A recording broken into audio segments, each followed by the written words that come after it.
So let's go ahead and start with announcing some guests. I see several in the room. Michelle, go ahead. I have lots of guests at my table today, so this is fun. So this is Rick Russell. He is the pastor at Mountain View Fellowship Church, and one of our speakers today. Stacey Whittle. She's executive director for Reach, not to be confused with the other Reach. You guys might go, where's Jenny? Anyway, so Stacey will also be speaking. This is Amanda Jo Llewellyn. She is, I've had a great time with Amanda. I've met her working for the Pineville Chamber, and now she's working for the Chamber during the event. So we're just really glad Amanda's with us today. Wonderful, thank you. And I brought a guest, Corey Alderman, over here. Corey's a mortgage lender with Man Mortgage. You want to say anything about yourself real quick? I'm with Man Mortgage. Most importantly, I'm with Camp Eagle Cap. Known Josh for years. I know a lot of your faces for many, many years, but been part of Rotary for years. I don't want to say that to you guys, but that's how it matters. I just really try to get back in Redmond more so in the last couple of years, push myself in mattress, and I feel like maybe not Rotary, maybe Kiwanis, that's going to change and see what's the offer. I know it's very connected to the community. You guys do a lot of things for the community, and that's what I'm all about. So just checking this out. Thanks for having me. Thanks for being here. Carl, go ahead. I'd like to reintroduce Ron Hagan. He was here last week, and he's transferred his membership from his Michigan club to ours. Corey, I was thinking about you this morning, knowing you were coming to join me today. I think we've known each other about 18 years. Is that right? Give or take. Yeah. Yeah. A long time ago, he used to work with my wife, serving waiting tables at Madeline's when Pablo was just getting started. So kind of fun. Okay, let's go ahead and jump into announcements. I'll start with getting your service hours into Carl. On each table, you're going to see that weekly service hours checklist.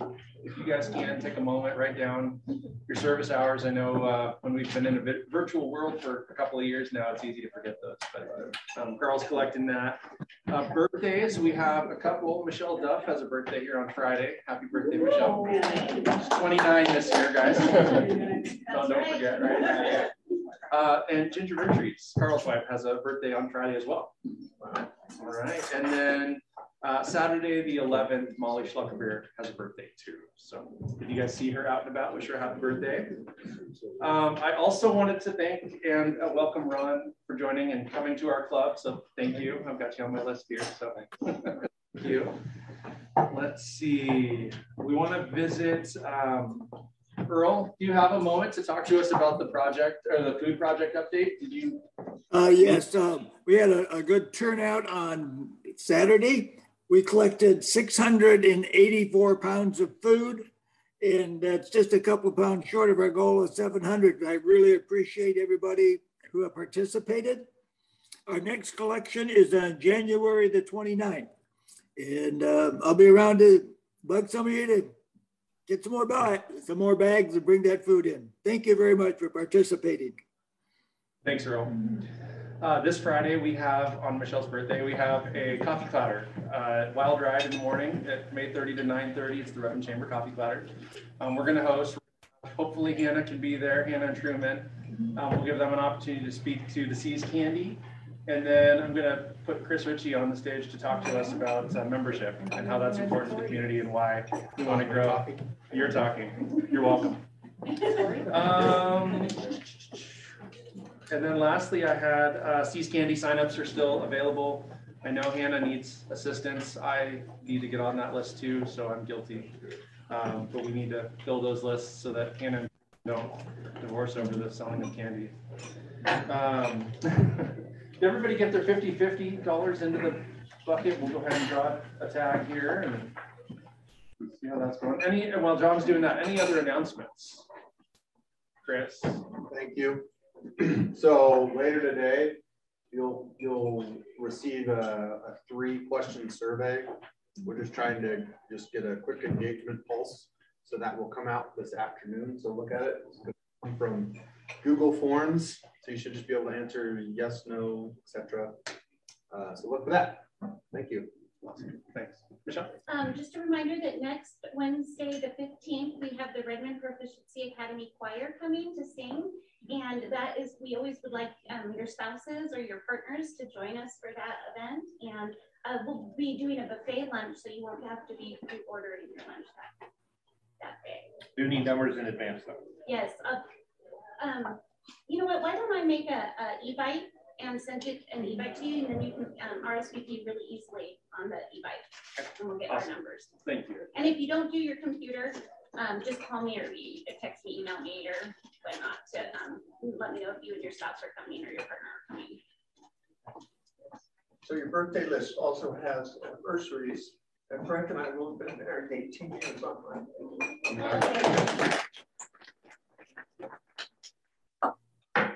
So and I'll take the blame for that. When I pulled up the calendar, I went from Sunday to Saturday.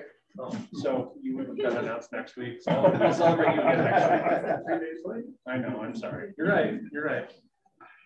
I wanted to bring back the free badge. Well, let's draw that first. Okay. Sorry, John. Okay. Okay, everybody's favorite lender. We'll drew number 581. 581. Oh boy. With gusto. All right. That'll get you back to Hawaii. Oh, so usually we'd move into Happy Dollars real quick before we do that. I thought I'd give somebody the opportunity to buy the free badge so that they could start using it today. So we'll go ahead and I don't know, what do you think? $10.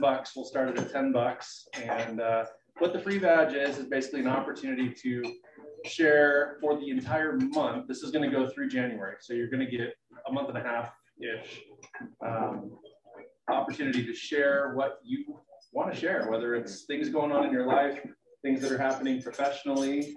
This is kind of your way out of getting fined, all sorts of things. So I'll start it at $10. I'll take it for 10 if nobody else wants it. You'll just take it for 10. Okay. Anybody else? Any better? There's a good crowd here today, so I was hoping we'd get a few bucks. And you're getting like a month and a half. Yeah. 15. Okay, 15. 20 bucks. 20 bucks. Going once. Going twice, and you got it for 20 bucks. Okay. Thank you. Sure.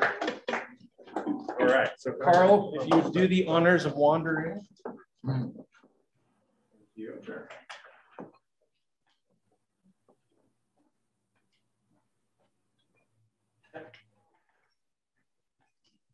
Anybody happy today?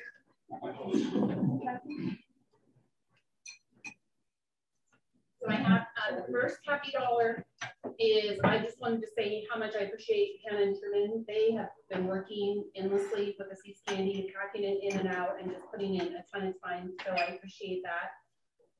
The second one is for Dave. He has been helping with the OWL project. You're getting up and running. I think our first day we were here, we spent a couple hours trying to get it going, a couple hours last week, here early. So for the last 3 weeks, and I just appreciate him coming in and helping with the computer and doing that. And then the third one is just happy to see everyone here and some new faces. Happy to see everyone here. Happy to have the 18th anniversary coming up, and happy to say I've joined Big Brothers Big Sisters, and I'm surely will be connected with a young child. Awesome. Yeah. You're Just happy to be here. okay. Happy to find you guys again. John gets my $6, but my family, we had Christmas at Thanksgiving. That was great. They're going to be going other places for Christmas.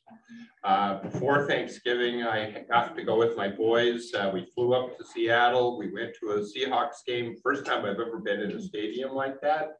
It was a lot of fun. And my third one is Les Schwab. You got to get an appointment to put your tires on, switch your winter tires. But I got in that first 40 in the morning crowd to get my tires on. It wasn't as big a hassle as I thought it would. I've got three. Happy that Oregon State still has their football coach.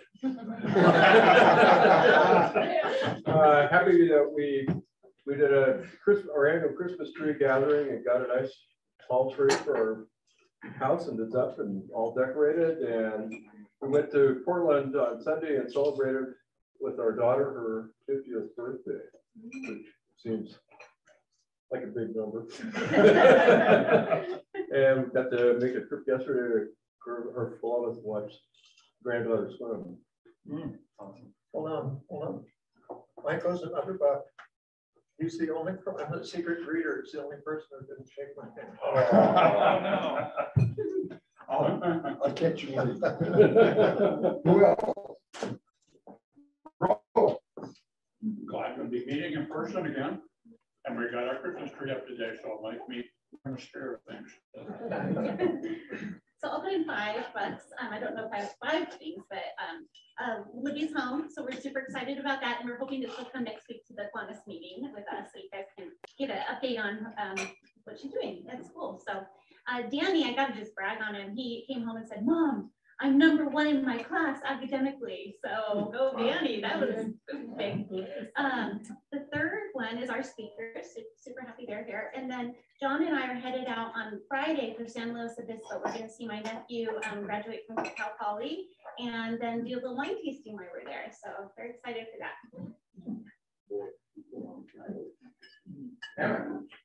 Yes, I wanted to tell a story about the Umpqua Bank volunteers from yesterday. It was 2 young men, Peter Vermeulen and Dan Murphy, and they drove all the way from Portland. Oh, wow. Just to volunteer at Seas, go over the mountain. And then I kept saying, well, I wanted to give the opportunity to leave early. No, we're here till 5, you know. And they came in on a lucky day because Carl Vertrees was putting up the lettering on the spokesman suites about our Seas candy sale. So they helped with that and a bunch of moving and all that. And we both just fell in love with them. They are so adorable. she wants to adopt. Yes. Thank you, Amber, for spreading the word. It has really spread far for getting the club volunteers. Thank you. Anybody here? Okay, Corey. Happy for you to have you here, and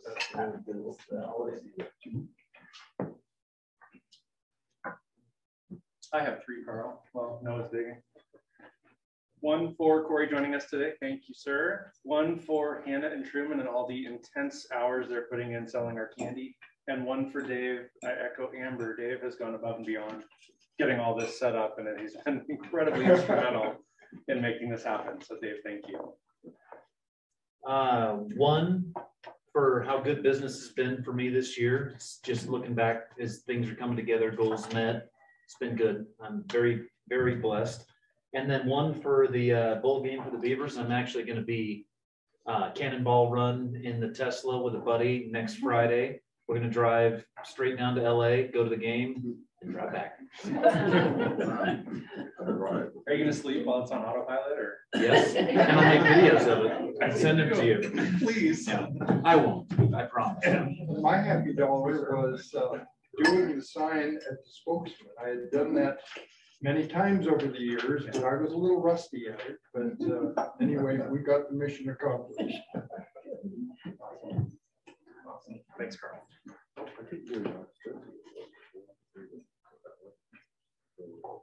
And we collected the debt. All right, excellent. Another one for me. Rick, Stacey, I think we're ready for you. Once you guys have the floor. All right. Oh, Roland's going to introduce them. I'll introduce Rick.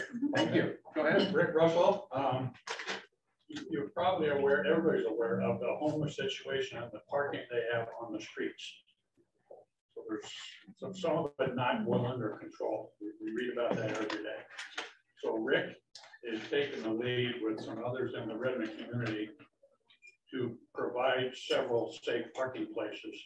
And we'll explain that. All right. Come on up.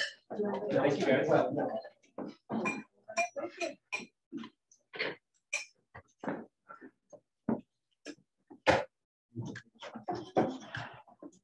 And I'm not here alone, not by a long shot. This is Stacey Whittle, and Stacey is the executive director of REACH, which Alan pointed out, we need to clarify, there are two REACHs going on. One in Redmond, working primarily with kids. Boys and girls club. Yeah. And then Stacey's REACH. And so I'll let Stacey take it from there. Okay. And then I'll kind of add on to what she's going to present as well. That sounds great. Thank you so much. If you don't mind, can I set this down? You guys I'm going to put it here. Originally, so I'm Stacey Whittle. I'm the founder and executive director. Originally, we started out, so when we filed our nonprofit 501c3 paperwork, we were Reach Out. What happened was our houseless community shortened it to REACH. We added an acronym. So REACH actually stands for Relationship, Empowerment, Action, Compassion, and Heart. Way too long of a name to say. So it's just right now shortened to REACH. We were not aware at the time about a REACH up here in Redmond. And then it was Jenny and I, she called me one day to say that they had an agency up here and she had gotten some emails and was so kind to share that with us. And we've gotten maybe one or two over the last few years, and we can make sure we send them up. So we'll keep navigating. I'm always one of those positive people. So the advertising, it's like getting double the bang for your buck when you're advertising REACH. And we'll be happy to navigate that if there's any issues going forward. But we have very different missions. Both are so important.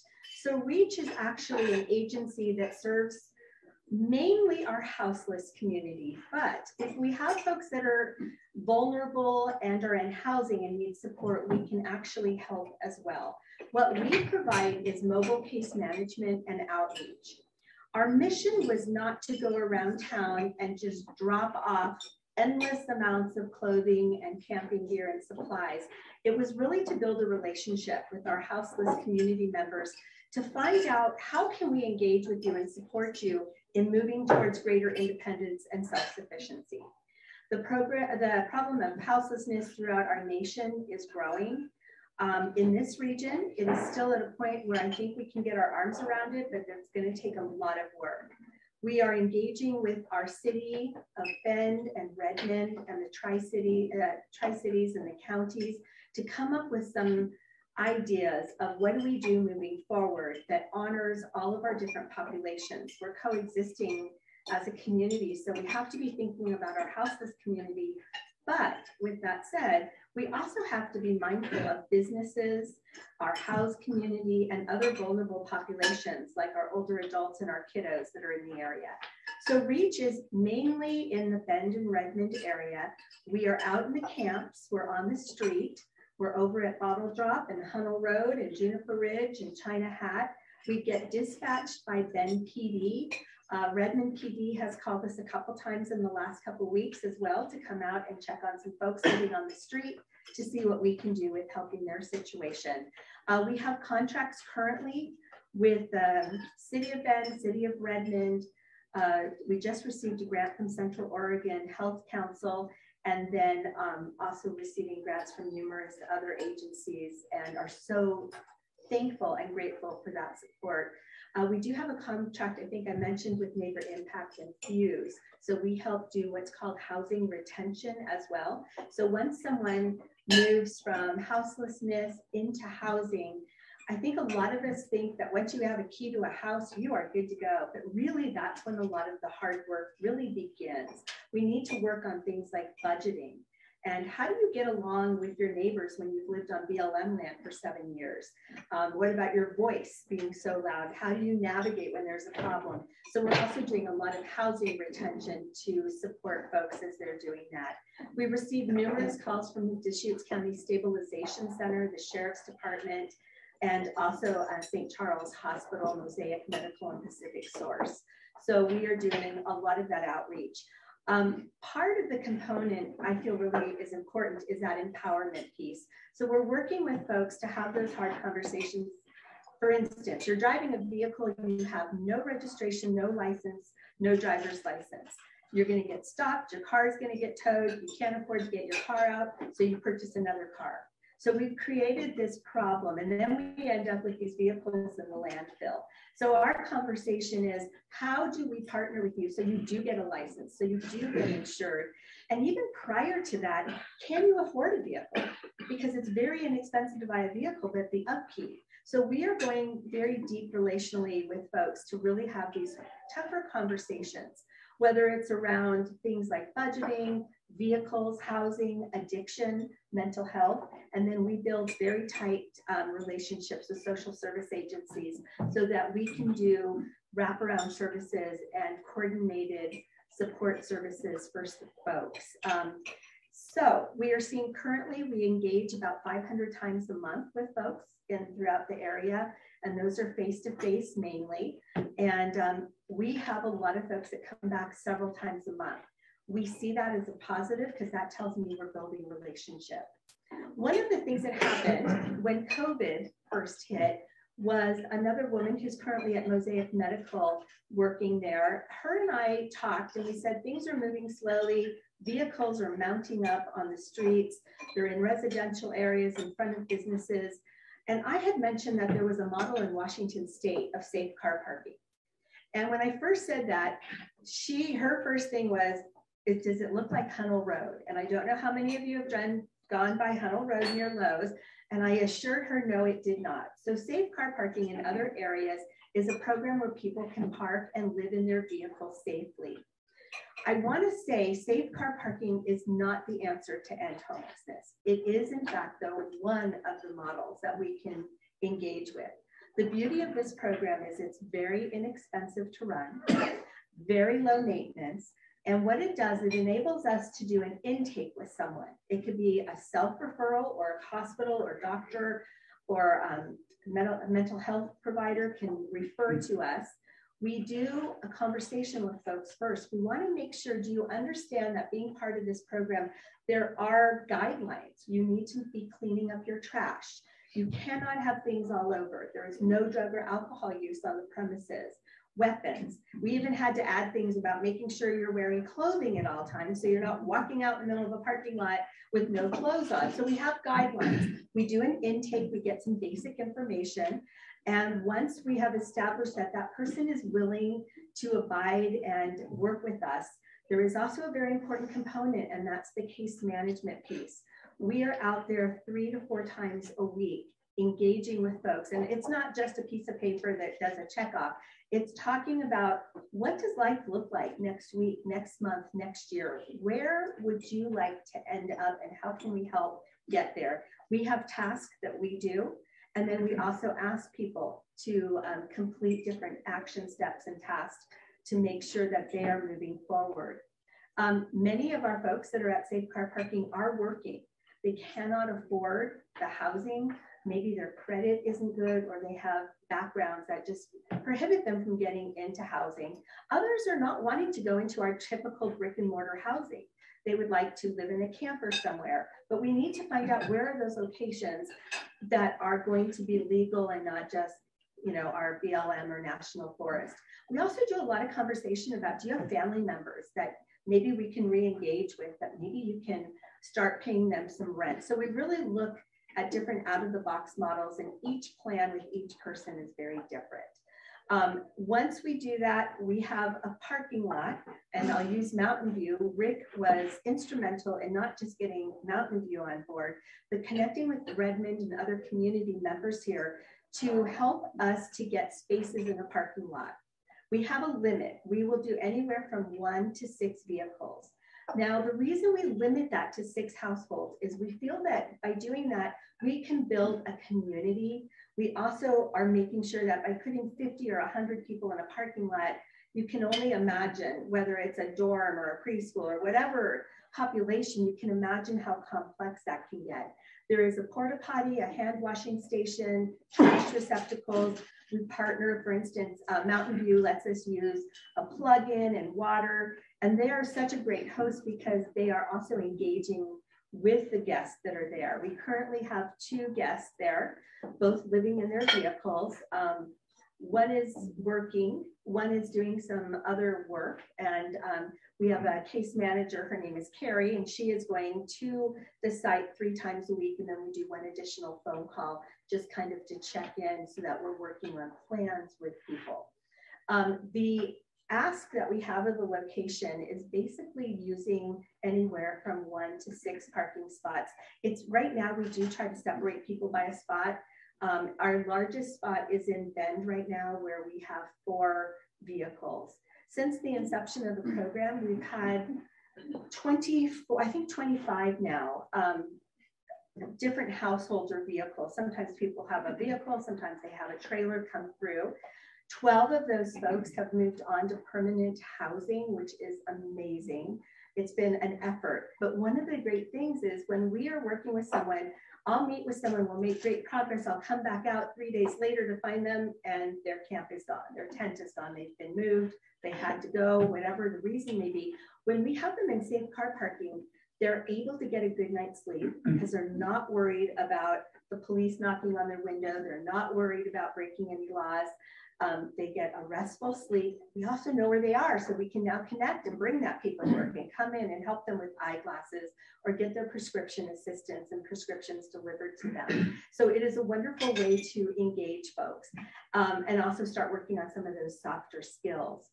We're so excited. I will tell you that the challenge that we are having is not the financial aspect. It is finding locations that are willing to let 1 to 6 vehicles be there. We take over all the management. If there's a middle of the night crisis, we are the agency that is called. We do have insurance. We have general liability insurance and D&O insurance. And then we also need whoever is giving us our space to be able to have insurance that would cover someone in their parking lot, which as Rick found out was a pretty simple, and I'm gonna let Rick talk in a minute, but that was a pretty simple ask. So that is what our big challenge has been, is finding locations. We will hopefully be moving someone over to the VFW shortly. That is my hope. We're in conversation with them and trying to find a good fit. We also know that we're going to be in close proximity to a vulnerable population. So if someone does have a sexual offense, I will continue working with them and helping them to find other resources. But the safe car parking, when it is got a preschool or older adults are there, that is not a great fit for anybody. And we want to set our guests up for success as well. So we do absolutely do a national sex registry background check on people. And each person that comes in does sign something. One of the questions that came up early on was, what happens if you've done an intake and you've brought someone in and then they decide to pass their little card onto a friend who has not been vetted? So when you move in, people will either be given a placard or something that they keep in their paperwork that shows their license number corresponds to their paperwork, so that you cannot do that. And then it's the same people coming every night. It is not a drive-in, pop in there, just park your car kind of party. And that's been one of the barriers that has kept some people from coming in, which is okay, I respect it, but one of our really strict rules is about visitors. You cannot have visitors, because we don't want this to be a party. We have a gentleman at Mountain View who has a mother, an elderly mother in town. So we can put something on his paperwork that allows her to come and visit him periodically, and we'll keep very tight boundaries around that, but it has to be someone that's approved. So we are excited about the success of the program. We're excited that it is growing. We're excited that the other social service agencies can partner with folks and that when they're with us in safe car parking. And what I want Rick to share with you is what his experience has been, what it means in terms of congregation and people coming in. And he might even have some other things to contribute. And then we'll ask questions, of course. We are here not to brag about what we're doing. This really isn't going to be an invitation. We are actively looking for new locations. We need parking lots, and they do not have to be just churches. The city ordinance was written in such a way that it can be any organization, any entity, not a private residence. And there are some zoning restrictions, some of the C1 zones if you're on Highway 97 or Glacier, there's some limitations around that. So if you have a parking lot, I want to talk with you later. If you know someone who has a parking lot, I want to talk with you later. I can tell you why we did this in our parking lot. I'm the pastor at Mountain View. We're on 35th and Obsidian. And for folks who are new to town or don't know where that is, we often tell them where Highland Baptist is, and then you turn down there. We got into this because I hear a familiar story. I hear it in my congregation. I hear it around the community. We'll go something like this. We just got married, and we're young, and we're early in our careers, and we couldn't afford rent.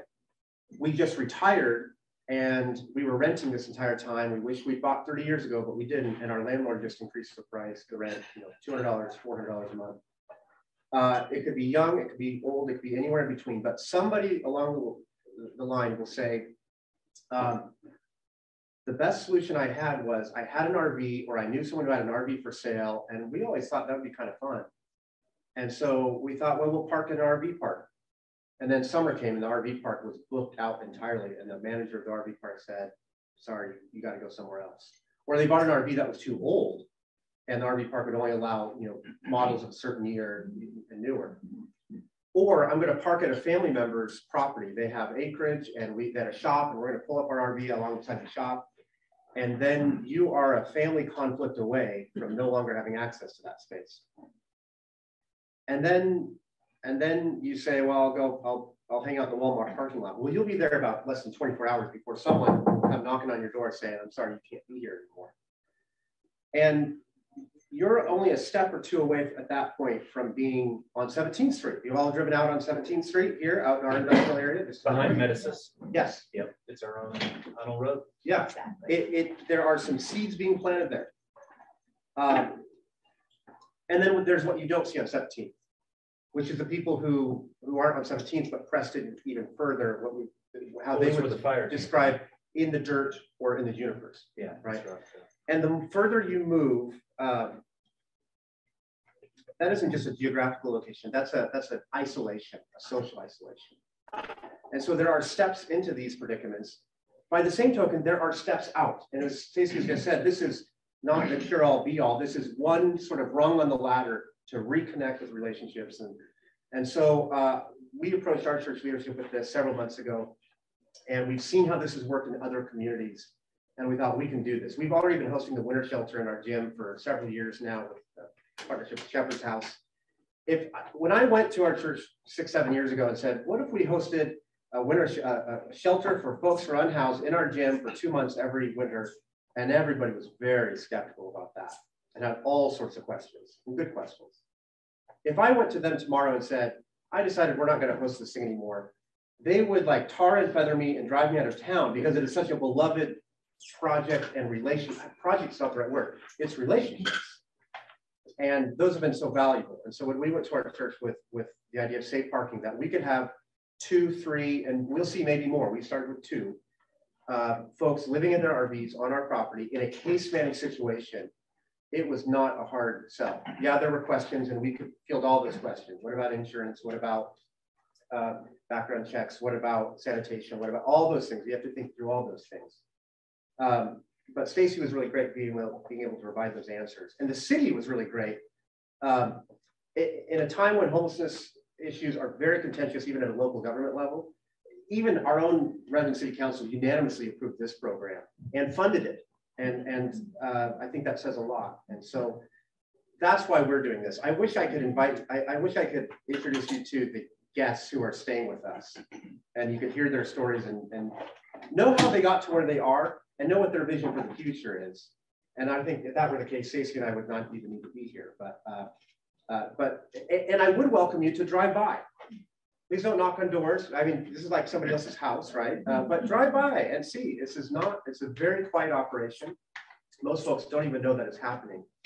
But to already see the move from isolation into relationship with one of our guests in particular, just to see the way that he is sort of eager for human interaction, it's hard to overstate how isolating the experience of homelessness can be to someone, and how your thinking and time goes from I can plan for today, but I can't necessarily plan for tomorrow because I need to stick with my stuff. I can't allow this stuff to get stolen. I need to figure out how I'm going to eat today.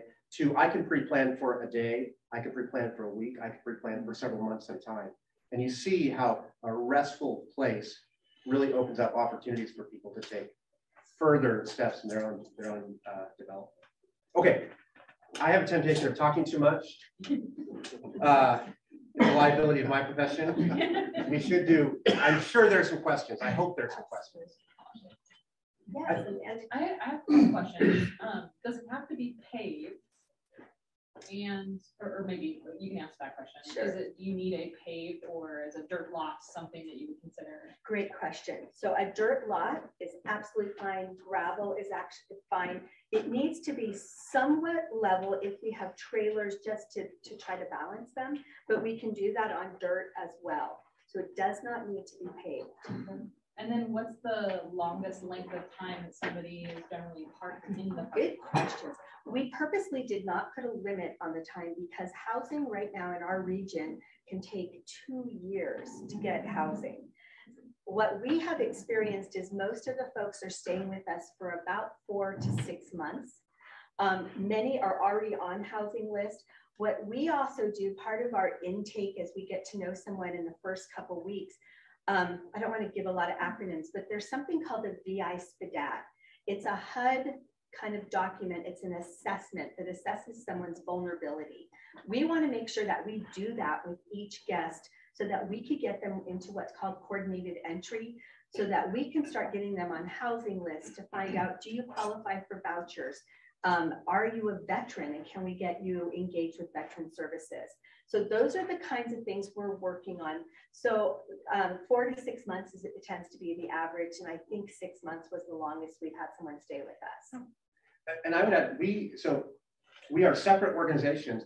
We have a memorandum of understanding that we signed, and we will renew. We signed it initially for a couple of months, and that actually date is coming up real soon. I think next week we're going to have to sit down and renew that probably for 90 days. And that allowed that was great for our leadership because they wanted to know, if this doesn't go as we think it and hope it does, what is our exit strategy for this? And it's in writing. It's not vague. It's not an open-ended commitment. We're at Nativity Lutheran Church in Bend. If any of you are familiar with that church, we've been there for, gosh, over a year. And we have the same setup, the same memorandum of understanding. There's ongoing communication. I've gotten a couple calls in the middle of the night from that location because we've got someone out there whose health is very vulnerable and is diabetic. So we've had to call to make sure that we get her over to the hospital. But, you know, right now, and I love how Rick talked about the different populations. We've got a 76-year-old woman who's been living with us since, I think, the last 4 or 5 months over at Nativity. And she, the goal was to get her into an RV park. She is feeling so safe and so comfortable that we're trying to work with her anxiety to get her into that, because that's what her long-term goal is. We've got a couple that have been married for probably 40 years, and they're so close to the housing list. They're just about there. And some very good friends of them lent them a beautiful motorhome that they're living in while they await housing. We have one of our veterans just moved into housing. He was denied housing because last time he was in housing, he was smoking in the unit. And so we had to do an appeal for him and really work with him that you can't do that or you're gonna lose your housing. So he's safely back in housing. And a woman who's been living in her vehicle for 7 years.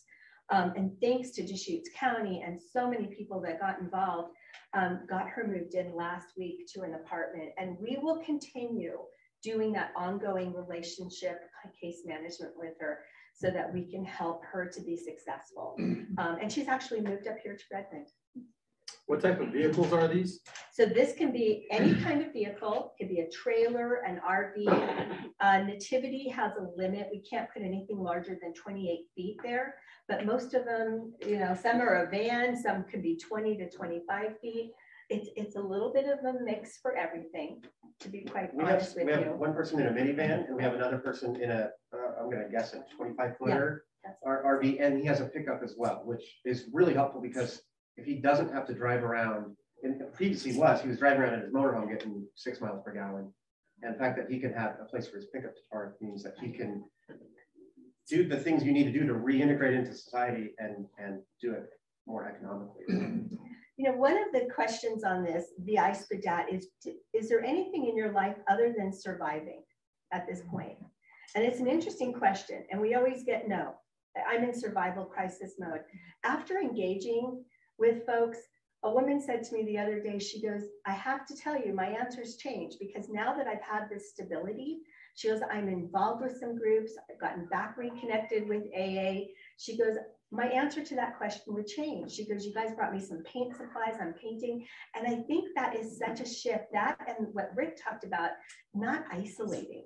And I know that there has been contact from folks in the church office and church volunteers. We did a training, and that is such an important piece, is that connection to community. So people are really feeling successful. Stacey, you have some, but do you have families in these? Not at Mountain View, but yes, we have had families at Nativity Lutheran, and then we were at Eastmont Church prior to that. And the only reason we moved from there was their school started back up and the parking lot had no space. But we've had 3 families to date with kiddos. I'm trying to remember, like 4 to about 10 that have been there. We also make sure that once we have a family, we're connecting with the fan advocates. Yeah, so we're making sure the kids have access to school. We can kick in that McKinney Vento to make sure the buses come to pick up kiddos and get them to school too, and offer school supplies. We also will offer, like if people need gas, maybe they started a job. We have one gentleman now that's working at a restaurant and his paycheck isn't gonna come in for a few weeks. So we will give him gas every week so that he can get to and from and help him with his phone bill for the first month until his paycheck comes in. And then we do have volunteers, or I can do it. If someone's willing to talk with us and do some financial literacy and go over a budget, and it's very realistic, like we're not going to be talking about 401ks or IRAs, right? We're going to talk about what is your cigarette, budget, and how much are you spending on this, so that they're very realistic budgets for folks. And we'll engage in that as well. Can I add a quick upside that we probably thought of, but we're sure if it's going to happen? It is like having nighttime security in our building. The very first weekend we had a guest there. I remember knocking on the door. I hadn't met them yet, and I just wanted to see the face. And they said, "Oh, last night there was a guy in a pickup out here doing donuts in your parking lot," and I told him he needed to get lost. Like, this is awesome. If you have a parking lot, people do weird stuff in parking lots, and it's kind of cool to have a little presence there. The other benefit, and this is again not expected, we walked out the other day and we kind of had this weed patch area.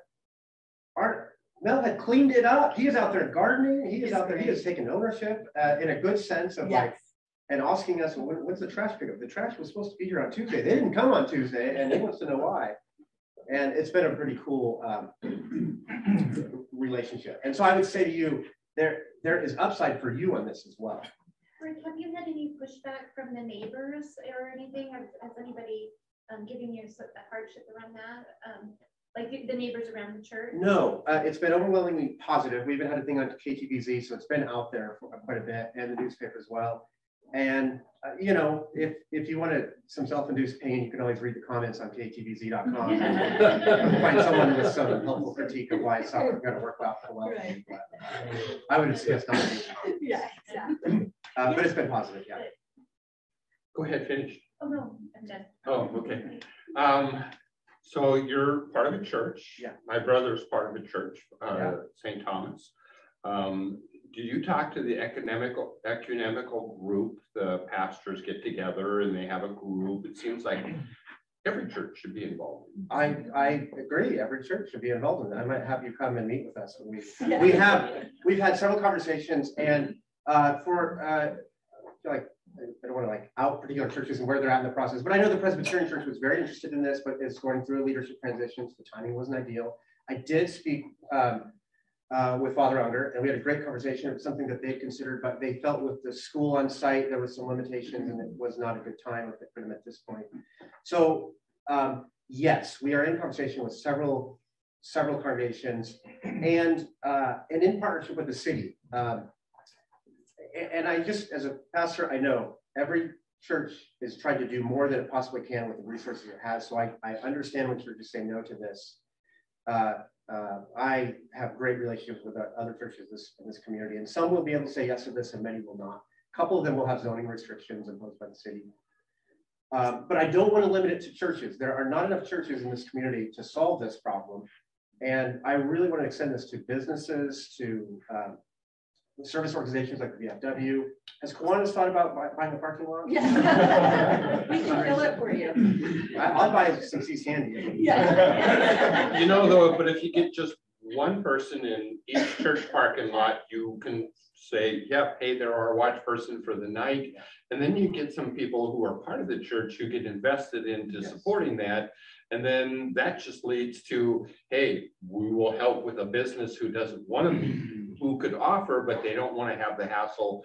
A church and a business could partner together. And I just want to tap, because that is so awesome. So keep in mind when you're thinking about this, we are so flexible. If we could get someone to say, you know what, I'm leery of this, but I'll try one vehicle, we will do it. Reach is paying for so we pay for the porta potty, but that is thanks to the city of Bend and the city of Redmond's funding. We are trying to get porta potties out to different locations. So having one person at a parking lot to be able to start to build that relationship is wonderful. We are so flexible with that. And then I don't know if there's other questions, but I do have to tell you when, are there any other questions? Yes. How much, or how many people have you gotten from like Hummel Road or 17th Street? You know, so it's sometimes hard to tell. So in Redmond, we had one person that was out at 17th for a while, but don't forget, we only have 2 people in Redmond right now. We've had the police actually partnered with us, and what they did was they contacted me about 5 or 6 folks on Hunnell that they felt would be great candidates for this parking program. And we've had 3 of those folks come in. So the numbers are small, but we are in that transition. And I just met a dad out there with an 11-year-old this week earlier. And we're talking to him about the possibility of coming in to Nativity Lutheran, because I don't want to have his daughter have to go through a transition with her schooling, and bringing her to Redmond would be a little bit challenging. And we're trying to, in Redmond, address the issue in Redmond. Keep in mind as an entity, if you're doing this, other than the insurance and water, there's really no cost. We don't charge people anything to be there. Reach is supplying any gift cards. We pay for case management. And so we're covering those costs, thanks again to the city of Redmond. I do have to tell you, I know we've got to end, but one really funny story. There's a lady that's been living out at our safe car parking. And recently, I don't know how long ago, it was a couple weeks ago, we had these terrible windstorms. So about 3 in the morning, she texted me and she said, you know, you guys are so amazing. And this whole setup in the church, we are so grateful. She goes, I just had to thank you for my private bathroom. And she sends me a picture. The porta potty literally blew across the parking lot and was against the side of her vehicle. And she sent me this picture of her waving, and she's got the porta potty and the car right here. So we finally got that moved back. But, you know, I think what we're seeing is people are relaxing to be able to engage in some sense of humor and quality of life. And I think most importantly, finding that they're being treated with respect and dignity. And what we're seeing in return is that they too are respecting and treating the staff and community, the grounds, and taking ownership. This is their home for right now. Thank you. Apartments up where the grocery outlet used to be. Yes. Can you get people in there? Like who's handling that? So most of the housing is coming through Neighbor Impact and Thrive, but we are working because there haven't been a lot of housing navigators. If you meet anyone, give them my phone number. We'll do the VI SPDAT. I'm on the team that does the assessments for coordinated entry, and we'll get them engaged in that. It's just a long process. There's a huge waiting list. Housing Works is doing a great job, but they are bogged down. It's crazy how bogged down it is. You know, it shouldn't take someone 2 or 3 years to get into housing. So this is something we're addressing. I know that each city is also looking at additional high barrier and low barrier shelters, a navigation center for the region. And we're looking at kind of an outdoor camp model for the whole region as well. Things are going to take time. They are. Has there been any thought process on taking over 17th for this program? You know, that came up in one meeting. There's some liability issues, like even Hunnell came up as because Hunnell is city and county. And I think that's where the liability comes in. The city and county don't want to take that liability, and an operator would need to find a piece of land to set something up. And we need an operator. There was talk too about just opening land and having people just come. But I think my experience, and I've been doing this for 17 years, my experience is you need an oversight operator, and then we need buy-in for the guests, the campers, the guests, so that they can serve as a voice and a board, but there's got to be a system, otherwise it's complete havoc. But we want buy-in and engagement, because when we sit behind a desk and make a decision, it's very different than boots on the ground, or we're living that situation. But please Rick is going to be your great point person for locations, and he'll keep me posted. He's been just such a huge advocate. We are so grateful to him and his congregation. And like he said, it's not just a program. It's really creating a safe space and a home. So thank you. And my card is at several tables. I know your card director is there. Absolutely. And if you have a parking lot or know someone who does, we're not above Friday. That's a Christmas present. Yeah. Have you spoken to Juniper? Oh yeah. If anybody's interested in a lot of detail, I did bring a couple of the full packets with lots of detailed information. If you'd like one, come see me. Thank you. Oh, guys, Ellen just reminded me to just one last time remind you about music here next week. Music here next week. Yes. Please come. And bring your friends. Don't forget to tip your server. And also, if you guys can, if you know you're coming, next week is an exception because we're doing a buffet.